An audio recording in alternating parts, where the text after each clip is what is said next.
Hey Curious Cook viewers, this is Jase Grimm and this is a special e-cooking lesson for our contributor to our Indiegogo campaign, Heather Porst.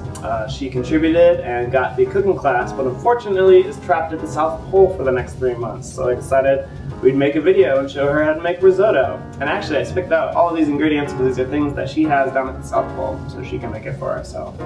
The first step to our risotto making is to rehydrate our chanterelle mushrooms. I just have some dried chanterelle, it's about 3/4 of an ounce. And I have some hot vegetable stock here. So I'm just gonna ladle this on top and that'll bring those guys back. Be sure to reserve this liquid that we're reconstituting the mushrooms in, because we'll use that to make our risotto.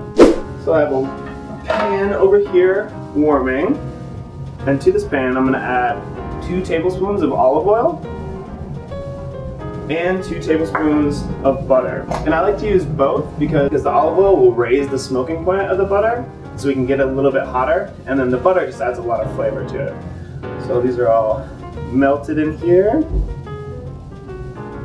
And we don't want the pan too hot because next we're going to sweat 1 large minced shallot and 2 cloves of minced garlic. And before I move this back to the heat, I'm going to add a couple sprigs of thyme and a bay leaf.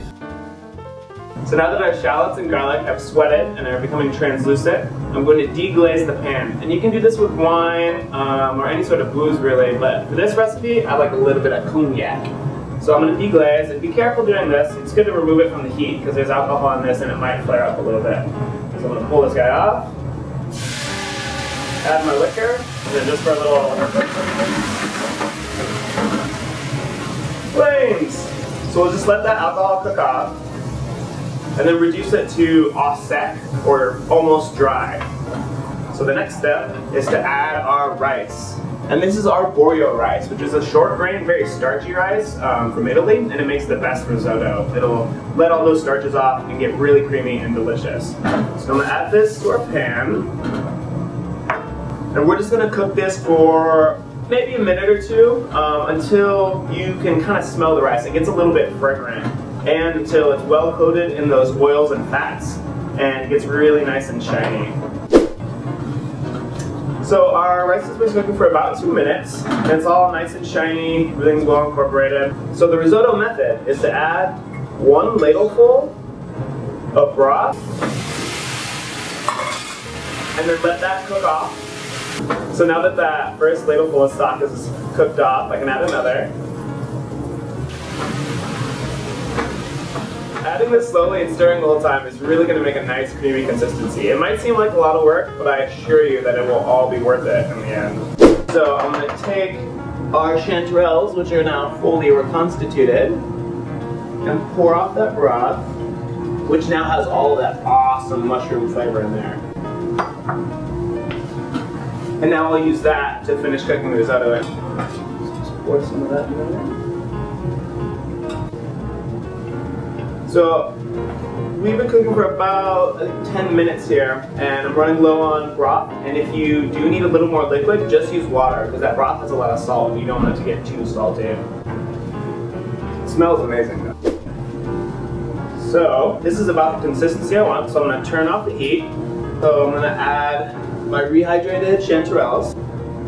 So here's our chanterelle mushrooms that have been rehydrated in our vegetable broth. And these adorable little petite pois, or baby green peas, which just adds a nice bit of color and come frozen, so you can find them at the South Pole. And now, to add some creaminess and a little bit more liquid, I'm going to add some heavy cream. But if you're worried about calories, you can add milk, you could add just broth, you can keep it completely dairy-free, and it'd still be delicious, but who doesn't like heavy cream? And to finish this dish, I'm going to shave some Parmigiano Reggiano under there, or any hard cheese, and Asiago would be fine, or Pecorino or something like that. You don't want too much, you don't want it to get stringy, but you want to add a little bit of that cheese flavor. And then I'll finish it with some of this cheese when it's in the bowl too. Alright, so we have all of our ingredients in here. I just finished with the cheese. It's still nice and loose and creamy. And I'll just bowl up a portion for us. And then finish it off. Nice shaving of the Parmesan. Enjoy, Heather. I hope you can make this for yourself down at full. It keeps you warm, and thank you again for contributing to our Indiegogo campaign and making the curious good possible.